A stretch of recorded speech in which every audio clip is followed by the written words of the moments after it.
대장동 개발 특혜 사건의 핵심 인물 중 한 명인 남욱 변호사가 모레 입국하고 귀국 직후 피의자 신분으로 조사받을 것으로 알려졌습니다. 검찰인 유동규 전 본부장의 자산 동결 절차에 들어갔습니다. 이재명 후보가 성남시장 시절 적어도 10건의 대장동 관련 문서에 서명한 것으로 드러났습니다. 야당에서는 초과이익 환수 조항이 삭제된 걸 방관한 것이라고 비판했고 이 후보 측은 당연한 절차였다고 반박했습니다.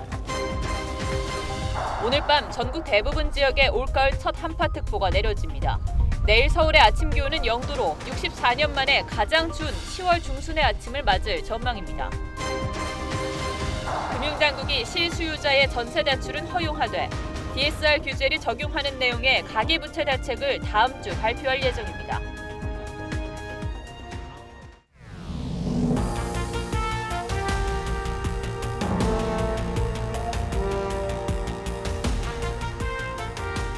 시청자 여러분 안녕하십니까? 뉴스7의 김명우입니다. 여름이 가니 곧바로 겨울이라는 말이 실감이 납니다. 살에 닿는 바깥 공기가 확실히 다른데 푸른 하늘과 맑은 공기로 상쾌했던 날들이 아쉽습니다. 잠시 뒤 밤 9시를 기해 전국 대부분 지역에 한파특보가 발효되고 서울의 경우 내일 아침 기온이 0도까지 떨어질 것으로 예보됐습니다.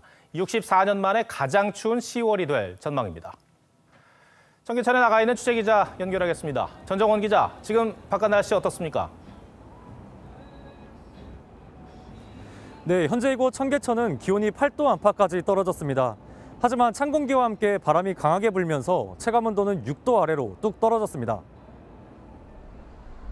갑작스런 추위에 여의도 한강공원도 평소 주말과 달리 나들이 객이 크게 줄었고 도심으로 가는 시민들도 옷깃을 여미기 바빴습니다. 사실은 이렇게 입고 가면 덥지 않을까 고민했는데 생각보다 더 추워가지고 앞으로 따뜻하게 입어야 될 것 같아요. 잠시 뒤 밤 9시부터 서울 수도권 대부분 지역엔 한파주의보가, 충남과 전북 등 일부 지역에는 한파경보가 내려집니다. 서울에서 10월 한파특보가 내려지는 건 2004년 이후 17년 만입니다. 이번 가을 한파가 내일 절정에 이른다고요? 네, 내일 아침 서울 기온은 0도까지 떨어질 것으로 예보됐습니다. 10월 중순 기준으로 64년 만에 가장 추운 날씨라 방역당국은 호흡기 질환과 면역력 저하로 방역에 차질이 빚어질까 우려하고 있습니다. 이번 한파는 다음 주 화요일쯤 잠시 누그러진 뒤 수요일부터 다시 기승을 부릴 전망입니다. 전문가들은 날씨가 추워지면서 실내에서 지내는 시간이 늘어나는 만큼 마스크 착용과 손 씻기, 주기적인 환기가 필요하다고 강조했습니다. 서울 청계천 광장에서 TV조선 전정원입니다. 대장동 개발 특혜 의혹 사건 수사 상황 전해드리겠습니다. 이번 사건의 핵심 인물 중 한 명인 남욱 변호사가 모레 새벽 귀국할 것으로 전해졌습니다. 현재 미국에 체류 중인 남욱 변호사는 현지 한국영사관의 여권도 반납한 것으로 확인됐습니다. 검찰은 남 변호사가 귀국하는 대로 조사를 진행할 계획입니다. 윤재민 기자가 보도합니다. 천화동인 4호 대주주이자 대장동 개발 사업 초기부터 참여해 일찌감치 검찰 수사 대상에 올랐던 남욱 변호사. 검찰의 강제 수사가 시작되기 전인 지난 8월 자택과 차량을 처분한 뒤 미국으로 출국했는데 오는 18일 새벽 귀국 예정인 것으로 파악됐습니다. 남 변호사는 현지 시간으로 어제 LA 총영사관 민원실을 찾아 여권을 반납하고 여행 허가서인 긴급 여권을 받았습니다. 24시간 내에 사용해야 하는 긴급 여권이라 남 변호사는 현지 시간으로 토요일 밤 출발해 18일 새벽 5시 인천공항에 도착하는 항공편에 탑승할 예정인 것으로 전해졌습니다. 검찰은 남 변호사가 귀국하는 대로 피의자 신분으로 소환해 조사할 예정입니다. 검찰이 외교부의 여권 제재 요청 공문을 접수한 시점에 이미 체포영장을 발부받았을 가능성도 거론됩니다. 검찰은 남 변호사의 신병을 확보하는 대로 대장동 사업의 수익 배분 구조와 정관계 로비 의혹에 대해 캐물을 예정입니다. TV조선 윤재민입니다. 더불어민주당 이재명 후보가 성남시장 시절 최소 10건의 대장동 개발 관련 문서에 직접 서명했던 것으로 확인됐습니다. 이 가운데는 민간 수익이 지나치게 우선되지 않도록 한다는 내용의 문서도 있었습니다. 하지만 이후 사업협약서엔 초과이익 환수 조항이 빠졌습니다. 야당은 이 후보가 사업 과정을 속속들이 알고도 성남시에 큰 피해를 준 증거라며 배임 혐의를 적용할 여지가 또 하나 늘었다고 주장했습니다. 김도영 기자가 보도합니다. 2014년부터 2016년까지 대장동 개발 사업 세부 내용이 담긴 성남시 내부 문건들입니다. 성남시장이던 이재명 후보는 개발 계획 입안과 사업 방식 결정 등 문서 10건을 직접 보고받고 승인했습니다. 2015년 2월엔 민간의 수익이 지나치게 우선시되지 않도록 한다는 문건에도 서명했습니다. 그런데도 석 달 뒤 성남도시개발공사 이사회에선 민간의 초과이익 환수 조항이 빠진 사업협약서가 의결됐습니다. 당시 회의록을 보면 이사회 의장이 민간 사업자에게 부당한 이익이 돌아가는 건 아니냐고 물었지만 유동규 전 본부장의 측근으로 알려진 김모 처장은 공공의 확정이익이 크다며 의결을 요구했습니다. 회의에 참석한 성남시 간부 2명은 침묵했습니다. 야당은 초과이익 환수 조항이 삭제되는 것을 방관한 것이라며 배임 혐의를 피하기 어려울 것이라고 했습니다. 특검법을 빨리 통과시켜서 이런 대장동 건에 대한 주범이 누구이고 이거 설계를 했던 사람이 누구인지를 정말. 이 후보 측은 결재 문건에 대해 시장으로서 업무 보고를 받는 것은 당연한 일이라고 반박했습니다. TV조선 김도영입니다. 화천대유 관계사인 천화동인 5호 소유주 정모 회계사의 녹취록 외에 이 대장동 의혹 사건의 스모킹 건으로 간주되고 있는 게 유동규 전 본부장의 휴대전화입니다. 경찰이 확보한 첫 번째 휴대전화에 이어 검찰이 옛 휴대전화로 추정되는 기기를 확보하면서 양대 수사기관 사이에 묘한 긴장감이 흐르고 있습니다.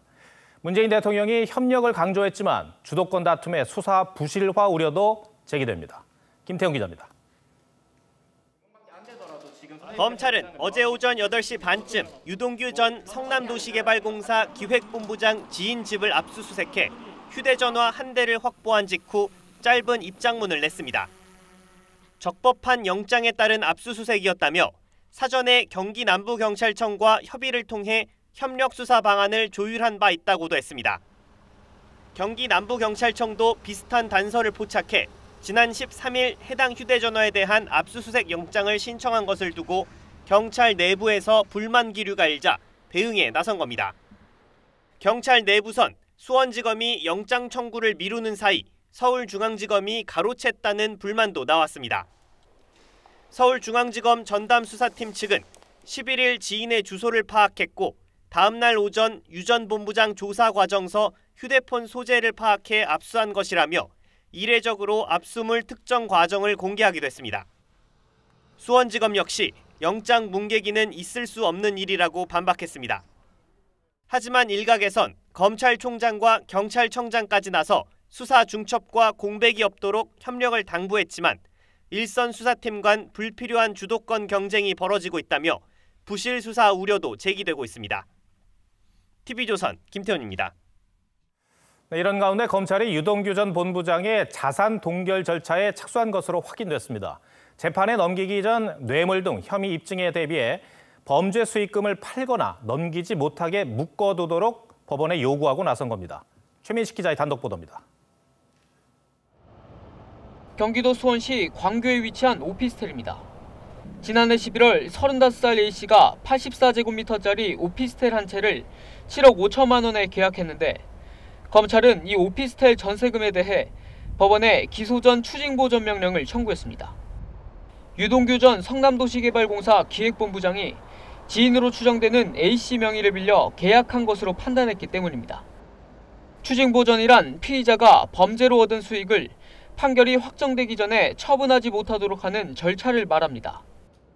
청구서엔 8억 원에 달하는 유 전 본부장의 뇌물수수 혐의가 적시된 것으로 파악됐습니다. 검찰은 유 전 본부장이 2013년 위례 신도시 개발업자 정모 씨로부터 3억 원, 올 1월 화천대유 대주주 김만배 씨로부터 5억 원의 뇌물을 받은 것으로 보고 있습니다. 법원은 지난 13일 피의 사실로 인해 범죄 수익을 취득했고 그 가액을 추징보전해야 할 이유가 있다며 검찰의 청구를 받아들였습니다. 유 전 본부장 측은 법원의 기소 전 추징보전 결정에 대해 별다른 입장을 내놓지 않았습니다. TV조선 최민식입니다. 이재명 후보와 관련된 또 다른 의혹 사건이 변호사비 대납 의혹 사건이죠. 검찰이 서울중앙지검에 맡겼던 이 사건을 다시 수원지검으로 재배당한 것으로 확인됐습니다. 이 대장동 의혹 사건 수사와 별개로 보겠다는 의미인데 쪼개기 배당에 역시 부실 수사 우려가 제기되고 있습니다. 백연상 기자가 보도합니다. 지난 12일 검찰은 이재명 경기지사의 변호사비 대납 의혹 고발 사건을 서울중앙지검 공공수사 2부에 맡겼습니다. 문재인 대통령이 대장동 의혹 관련 신속 수사 지시를 내린 직후였습니다. 그런데 배당 다음 날 사건을 다시 수원지검으로 넘긴 것이 확인됐습니다. 저희가 하는 것보다는 관할이 더 그쪽에 더 맞을 것 같아서 그쪽으로 어제 이송했습니다. 선거 사건 전담 부서인 서울중앙지검 공공수사 2부에서 수원지검 공공수사부로 손이 바뀐 건데 이 지사를 고발했던 시민단체는 부실 수사 우려를 제기했습니다. 3년 전 경찰이 기소 의견으로 송치한 해경군 김씨 트위터 계정 주인 사건에서도 수원지검이 불기소 결정을 내렸다고도 했습니다. 수원지검에서 지금까지 처리한 걸 보면 신뢰할 수 없다. 그러니까 저희 고발인의 심정입니다. 법조계 일각에선 대장동 의혹 사건 전담 수사팀이 꾸려진 상황인데 관련성 유무도 들여다봐야 할 고발 사건을 놓고 손바꾸기를 거듭하는 건 납득하기 어렵다는 반응도 나왔습니다. 이 지사 측은 명백한 허위 사실이라며 제기된 의혹을 전면 부인했습니다. TV조선 백연상입니다. 국민의힘 대선 주자 4명이 1대1 TV 토론을 벌였습니다. 유승민, 원희룡 후보가 먼저 맞붙고 그 뒤 윤석열, 홍준표 후보가 치열한 설전을 벌였습니다. 시청자 여러분께서는 어떤 후보가 잘했다고 평가하셨나요? 이태희 기자가 어제 토론을 정리했습니다.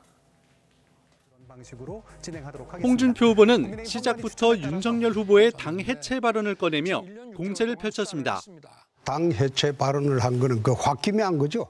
치열하게 우리가 다음 선거를 대비를 못하면 그거는 없어지는 게 낫다.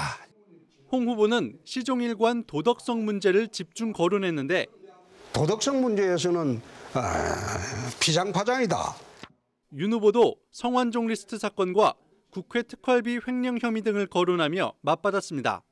장모님 그 불법 요양병원 이 관계로 이제 지금 징역 3년 선고 받으셨고 1심에서 실형 받아보신 적 있잖아요.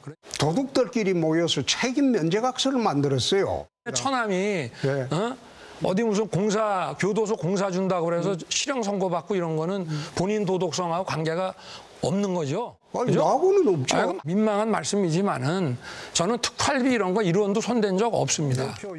하지만 홍 후보의 공세가 계속되자 윤 후보는 인신공격할 것 다 했으니 정책 얘기를 해보라며 불편한 심기를 감추지 않았습니다.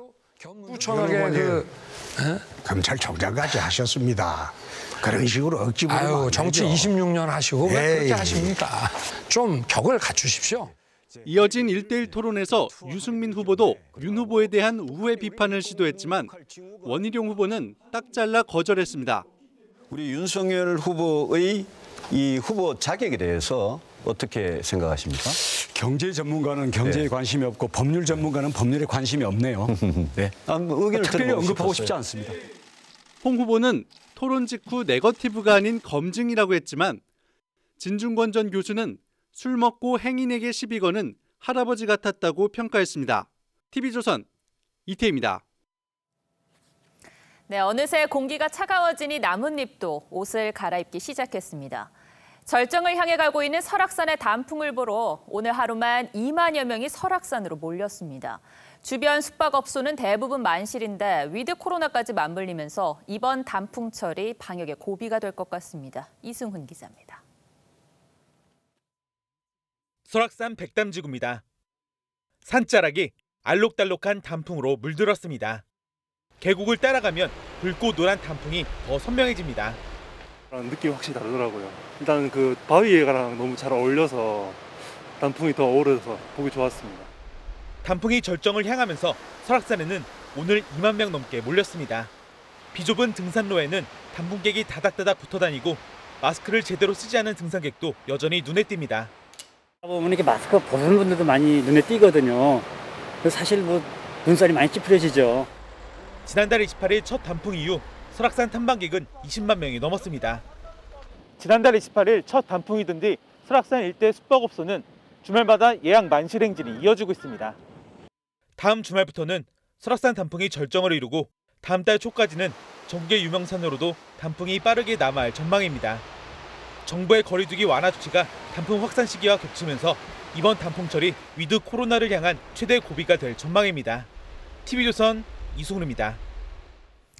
정부는 다음 달 초면 코로나와 공존하는 위드 코로나 체제로 전환할 수 있을 것으로 내다보고 있습니다. 급작스러운 일상 회복은 우려가 큰 만큼 위원회를 꾸려 세세한 계획과 기준을 마련하고 있습니다. 완화 속도와 피해 지원 방안 등이 논의되고 있는데 먼저 이 보도부터 보시고 이 내용을 취재한 정은혜 기자와 과연 우리는 위드 코로나 시대를 맞이할 준비가 돼 있는지도 취재우톡에서 짚어봤습니다. 정부가 제시한 방향은 크게 세 가지입니다. 향후 일상 회복은 첫째, 점진적, 단계적으로, 둘째, 포용적인 일상 회복을, 셋째, 국민과 함께 추진한다는 3대 기본 방향을 설정하였습니다. 이에 정부는 지난 13일 방역의료와 경제민생 등 4개 분과로 구성된 민관 합동기구를 꾸려 의견을 모으고 있습니다. 어제 처음 열린 방역의료 분과회의에선 접종 완료율에 따른 방역 완화 속도 등에 대한 논의가 이루어진 것으로 알려졌습니다. 핵심은 속도죠. 어느 정도 기간을 갖고 이걸 풀어갈 것인가. 그 차별이라는 말이 나오지 않게 하기 위해서 어떻게 해야 될 것인가. 앞으로는 의료체계 개편을 포함해 교육 결손 회복, 자영업자 피해 회복 방안 등에 대한 구체적인 방안도 논의합니다. 전문가들은 코로나 대응 전략 기조를 바꾸는 만큼 투명하게 소통해야 한다고 지적합니다. 여러 가지 상황들이 앞으로 전개될 가능성이 있기 때문에 그런 것들에 대한 예측을 정부가 어떻게 하고 있고 그런 과정에서 어떤 피해가 예상이 된다. 이런 얘기가 솔직하게 이루어져야 된다고. 정부는 각계 의견을 수렴한 뒤 이달 말 구체적인 로드맵을 내놓을 계획입니다. TV조선 정은혜입니다.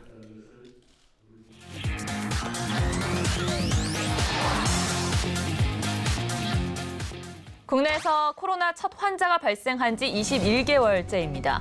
우리는 코로나와 싸웠지만 완전한 제로를 만들지는 못했죠. 이제 우리는 코로나와 함께할 준비가 돼 있을까요? 단계적 일상 회복의 여정을 준비하고자 합니다.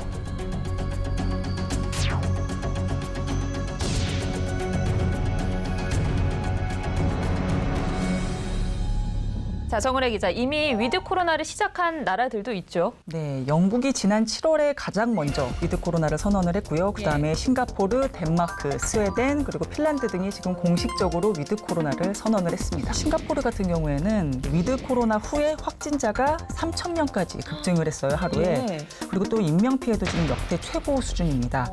그래서 싱가포르 정부는 이제 후퇴는 없다는 입장이기는 한데 이제 반면 덴마크 같은 경우에는 지금 현재 코로나 사망자가 100만 명당 1명 아래로 세계 최저 수준입니다. 비결이 뭔가 봤더니 지난 3월부터 일상 회복을 위한 계획을 세웠고요. 굉장히 빨랐네요, 3월이면. 그래서 그때부터 점진적으로 시작을 한 케이스예요.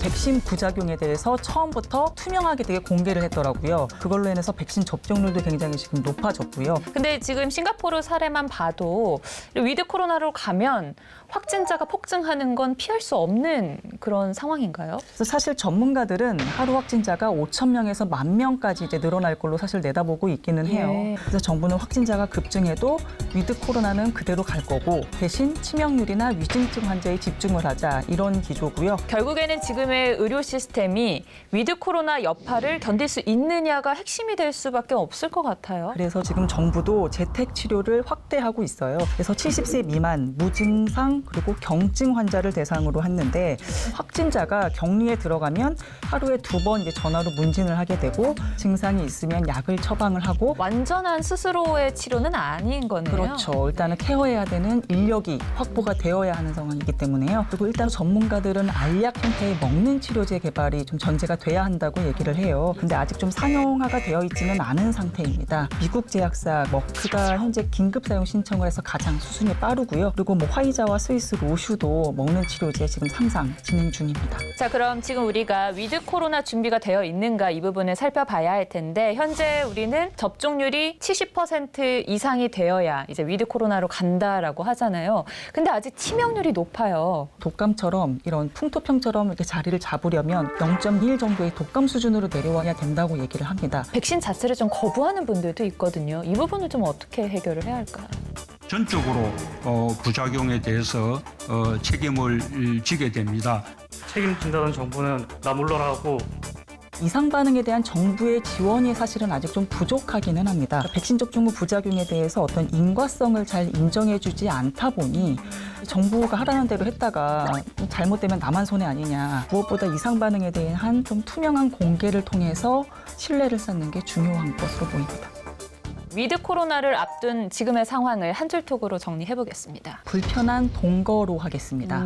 네. 요즘 사실 마스크 안 쓰면 좀 눈치 보이는 분위기도 많이 있잖아요. 너무 습관이 됐어요. 네. 바로바로 쓰고요. 사실 위드 코로나라는 뜻 자체가 코로나하고 함께 간다는 뜻이잖아요. 경각심을 계속 가지면서 생활을 해야 하는 거고요. 정부가 이번에 위드 코로나로 제시한 방향이 3가지 방향을 제시를 했어요. 공개 토론을 통해서 충분히 의견 수렴을 하고 그리고 국민들의 의견이 좀 정책에 많이 반영됐으면 합니다.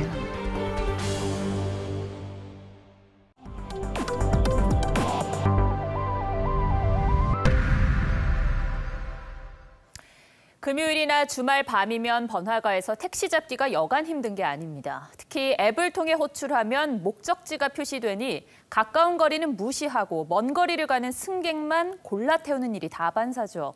그럼 피크타임인 그 시간에 택시들은 어디서 무얼 하고 있는지 구자연 기자가 현장 동행 취재했습니다. 금요일 밤 강남역 거리입니다. 2km 떨어진 목적지로 택시를 호출해보니 20분이 지나도록 택시가 잡히지 않습니다. 같은 시간 강남역 근처 곳곳에는 표시등을 끈 빈 택시가 서 있습니다. 근데 내가 뭐 잘못이라고 내가 불 끄고 서 있는 게 뭐하고 있었던 거지 나는. 표시등을 끄고 있었던 또 다른 택시기사는 요금 차이가 커 장거리 손님만 골라 태울 수밖에 없다고 취재진에게 털어놓습니다. 한탕이거든. 이 시간에 한 번밖에 어디 못 가요. 낮에는 손님이 거의 없거든요, 사실은. 취재진이 강남역에서 22km 떨어진 홍대 입구역으로 목적지를 바꿔 호출해보니 실제로 택시가 바로 잡혔습니다. 일부 택시기사들은 장거리 손님 우선 호출 서비스를 받기 위해 플랫폼 택시 업체에 월 99,000원을 추가로 지불할 정도입니다. 서울시가 어젯밤 2시간 동안 실태조사를 한 결과 표시등 규정 위반 9건이 적발됐습니다. 표시등을 켜놓고 있어야 되거든요. 근데 표시등을 끈 채로 지금 호를 고르고 있었기 때문에 저희가 적발을 하게 된 겁니다.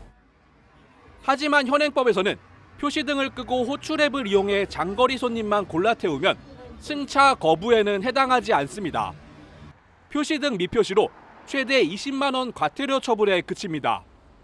서울시는 올해 말까지 플랫폼 택시 운행 실태 조사를 마친 뒤 국토부와 업체에 개선 방안을 건의할 방침입니다. TV조선 구자영입니다. 네, 금융당국이 다음 주 가계부채 대책을 발표합니다. 걸어 잠궜던 실수요자의 전세 대출은 풀되 대출 총량을 관리하기 위해서 주택담보대출과 신용대출은 조일 것으로 보입니다. 전세대출 역시 버는 만큼만 빌릴 수 있도록 규제하는 방안이 유력하게 검토되고 있습니다. 송병철 기자입니다. 실수요자의 전세 대출을 연말까지 허용한다고 밝힌 금융당국. 전세 난민들의 숨통이 트였지만 마냥 풀 수만은 없다는 게 정부 입장입니다. 그래서 실수요자 대출도 가능한 한 상환 능력 범위 내에서 좀 합리적으로 돼야 된다, 그런 생각을 가지고 있고요. 우선 전세 대출에 적용하지 않았던 총부채 원리금 상환 비율, DSR 규제를 적용하는 방안이 검토되고 있습니다. DSR은 대출자가 1년 동안 갚아야 할 모든 대출금과 이자를 소득으로 나눈 값으로 버는 만큼 빌릴 수 있다는 신호를 시장에 줄 수 있습니다. 지금은 전세 보증금의 80%까지 대출이 가능한데 DSR을 적용하면 대출 가능 금액이 줄어들 수 있습니다. 또 기존엔 이자만 갚았던 전세 대출에서 원금 일부도 이자와 의무적으로 상환하는 방안이 거론됩니다. 이럴 경우 대출을 조이는 효과가 나타납니다. 하지만 부동산 시장이 안정되지 않는다면 대출 규제 효과가 떨어진다는 분석도 나옵니다. 금융의 문제라기보다는 사실 실물 부분에도 문제가 돼가지고 단기적으로는 지금 뭐 나올 수 있을까. 지난달 가계대출 총액은 역대 최대인 1,052조 7천억 원. 정부는 다음 주에 가계부채 대책을 내놓을 예정입니다. TV조선 송병철입니다. 최근 증시가 크게 하락하면서 한동안 잠잠했던 공매도 폐지론에 다시 불이 붙었습니다. 공매도로 큰 돈을 버는 외국인과 기관에 비해 개미들은 상대적으로 손해를 본다며 불만이 터져나온 겁니다. 국민청원이 잇따르고 대선 주자들도 이 논쟁에 가세했습니다. 김혜나 기자가 보도합니다. 공매도를 영원히 폐지해주세요. 지난 7일 국민청원에 올라온 한 게시글입니다. 열흘 만에 5만 8천여 명의 동의를 얻었습니다. 지난 5월 공매도 재개 이후 관련 청원만 26건에 달할 정도로 관심이 뜨겁습니다. 외국인한테는 공매도를 그냥 자유롭게 풀어주면서 개인들한테는 이제 코스피 200에만 가끔 할 수 있잖아요. 뭐라 그러지? 형평성이 좀 어긋나는 게 문제. 지난 7일 홍준표 국민의힘 대선 후보가 공매도 폐지를 주장하자 유승민 후보가 반박하는 등 대선 주자들도 논쟁에 뛰어드는 모양새입니다. 공매도 재개 이후 외국인과 기관이 공매도 거래에서 차지하는 비중은 각각 76%, 22%에 달합니다. 개인의 공매도 비중이 여전히 미미한 가운데 최근 삼성전자를 비롯해 개미들이 사들인 종목이 크게 떨어지면서 공매도를 향한 불만이 고개를 드는 겁니다. 전문가들은 기업 가치를 주가에 반영하는 공매도의 순기능을 인정하되 형평성을 높이는 방안이 필요하다고 지적합니다. 개인들에 대한 내주 물량이 조금 늘어나야 되고요. 1월 말부터 주가 조정은 이미 시작됐어요. 공매도의 문제가 아닙니다. 최근 증시 하락은 글로벌 물류 대란과 미국의 긴축 가능성 등 대외 여건에 원인이 있다는 분석입니다. TV조선 김예나입니다. 문민정부의 대표적인 경제통으로 꼽히는 이경식 전 부총리가 88세의 노환으로 별세했습니다. 1957년 한국은행 조사부에서 공직 생활을 시작한 고인은 경제기획원과 채신부를 거쳐 김영삼 정부의 초대 부총리 겸 경제기획원 장관과 한국은행 총재를 지냈습니다. 특히 부총리 시절에는 금융실명제 정착에 크게 기여한 것으로 평가받고 있습니다.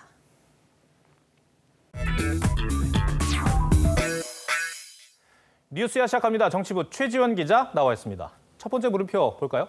네, 첫 번째 물음표는 윤석열은 안 되고 김호수는 되고입니다. 윤석열 전 검찰총장의 후임이 김호수 검찰총장인데 네. 성남시에서 고문 변호사를 한 사실이 드러나서 이제 논란이죠.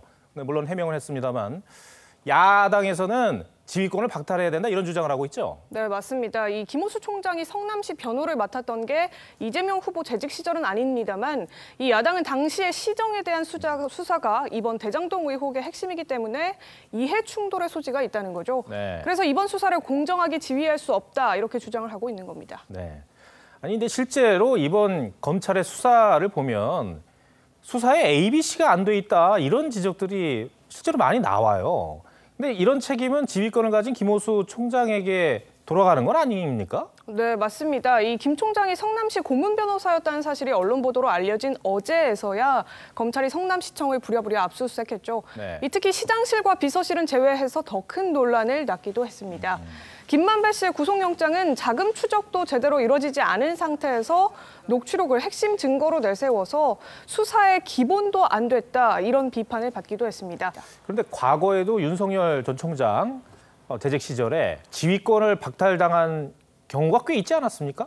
네, 맞습니다. 네. 이 추미애 전 법무부 장관이 지난해 10월이죠. 수사 지휘권을 발동해서 라임과 가족 수사 등에서 윤 전 총장을 배제하는 상황이 벌어졌습니다. 네. 가족 관련 수사야 그렇다 치는데 이 라임 사건은 검찰이 야당 인사 수사에 소극적이고 또 현직 검사의 금품 향응 의혹도 보고가 누락됐다.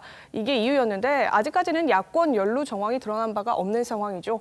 앞서서 지난해 7월에도 채널A 사건 때 측근인 한동훈 검사장이 연루됐다는 의혹만으로 윤 전 총장을 배제하기도 했습니다. 네. 이 두 차례 모두 사기 전과자의 일방적인 진술에 의존한 조치여서 논란이 컸었습니다. 그렇다면 이번에 이제 김호수 검찰총장이 성남시 자문 그러니까 고문 변호사를 했다는 그 사실에 대해서 법무부는 어떤 입장이 없습니까?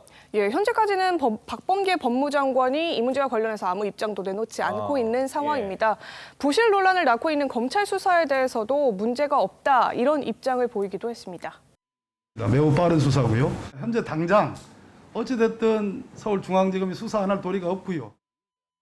사실 이 대장동 의혹 사건은 국민적 의혹으로 번지고 있지 않습니까? 근데 이런 사건을 부실하게 했다는 지적을 받는 김호수 총장에 대해서는 법무부가 아무런 조치도 하지 않고 있는 셈인 거잖아요. 네, 그렇습니다. 이 검찰은 보도와 압수수색의 시점과는 별다른 관계가 없다 이렇게 해명을 내놓고 있는데 김 총장이 이해충돌 우려에도 불구하고 사건을 스스로 회피하지 않은 것, 이 부분이 오해를 자초한 거란 지적도 나오고 있습니다. 네. 첫 번째 물음표 정리해 볼까요? 네, 첫 번째 물음표 윤석열은 안 되고 김어수는 되고의 느낌표는 비리 수사도 내로남불로 하겠습니다. 이 그동안 현 정부의 문제로 내로남불이 지적이 돼 왔죠. 심지어 선관위는 내로남불이라는 표현이 특정 정당을 연상시킨다 이러면서 선거 구호로도 사용하지 못하게 결정하기도 했는데요. 국민적 공분을 사고 있는 대형 비리 사건의 수사까지 이런 내로남불 기조가 이어진다면 더 큰 분매랑으로 돌아올 수 있다는 점 김호수 검찰도 명심해야 할 겁니다. 알겠습니다. 두 번째 물음표는 뭡니까? 네, 두 번째 물음표는 이낙연의 패착입니다. 이 패착이라는 말이 바둑에서 이게 패배의 요인으로 작용한 악수를 뜻하는 건데 네.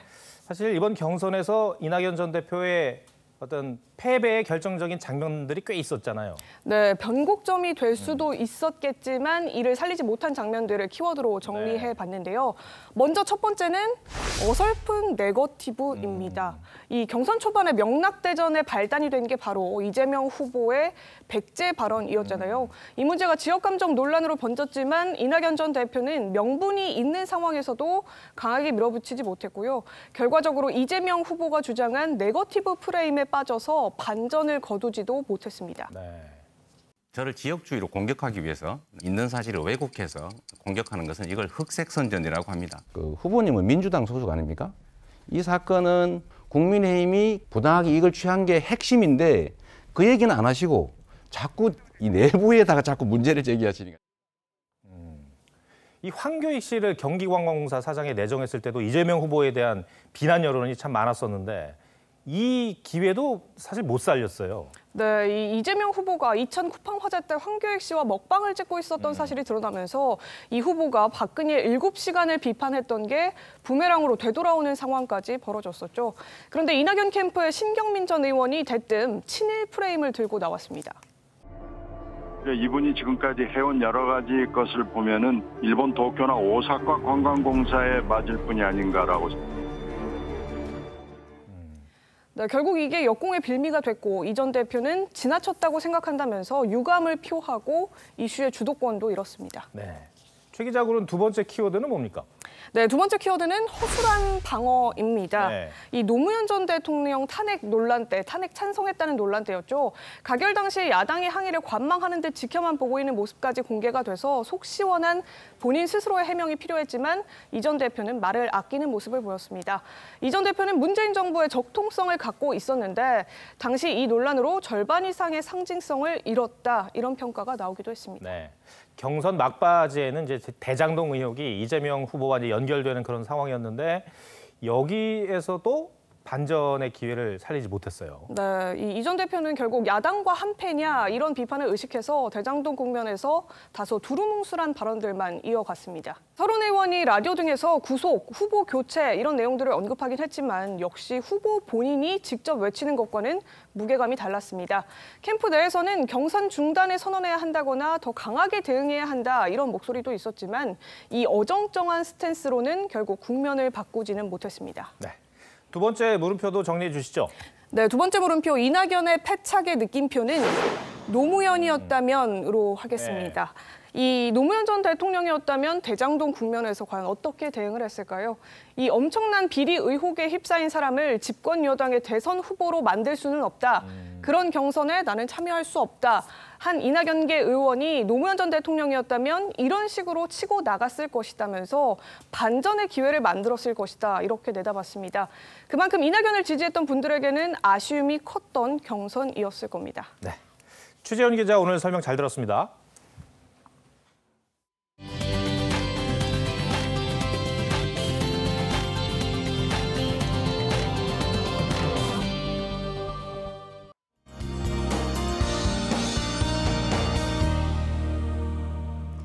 추위의 기세가 점점 강해지고 있습니다. 내일 서울 아침 기온 0도까지 뚝 떨어지면서 체감 온도는 영하권을 보이겠는데요.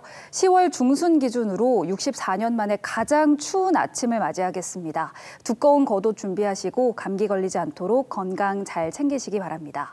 오늘 밤 9시 전국 대부분 지역에 한파특보가 발효되면서 내일 아침 기온 경기도 양주와 대관령이 영하 4도까지 뚝 떨어지겠고 낮에도 서울 11도, 청주 12도, 대구가 14도에 머물겠습니다.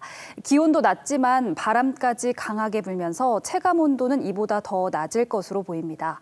특히 서해안과 제주를 중심으로 강풍특보가 내려지면서 순간 최대 풍속 초속 20m 이상의 매우 강한 바람이 몰아치겠고 그 밖의 지역으로도 바람이 거세게 불겠습니다. 피해 없도록 시설물 점검 철저히 하시는 것이 좋겠습니다.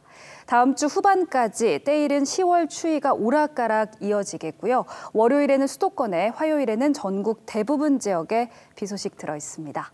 날씨였습니다. 국내 인터넷은행이 출범 9일 만에 대출 문을 닫았습니다. 시중은행 대출 규제로 수요가 몰려 열흘도 안 돼 5천억 원의 한도를 다 소진한 겁니다. 초유의 일이죠. 어느 은행에서는 대출을 선착순으로 받는 일까지 벌어졌습니다. 이런 부작용과 아우성이 터져나오자 정부는 돌연 전세 대출 중단은 없을 것이라고 입장을 바꿨습니다. 하지만 그 사이 월세 난민으로 밀려나고 수천만 원의 계약금을 날린 실수요자들의 피해는 누가 책임지겠습니까? 이 조치 또한 언제 바뀔지 몰라 불안한 마음도 여전합니다. 손바닥 뒤집듯 바꾸는 정책에 신뢰의 둑은 이미 허물어졌고 국민 고통은 언제 끝날지 끝이 안 보이니 답답함도 그지없습니다.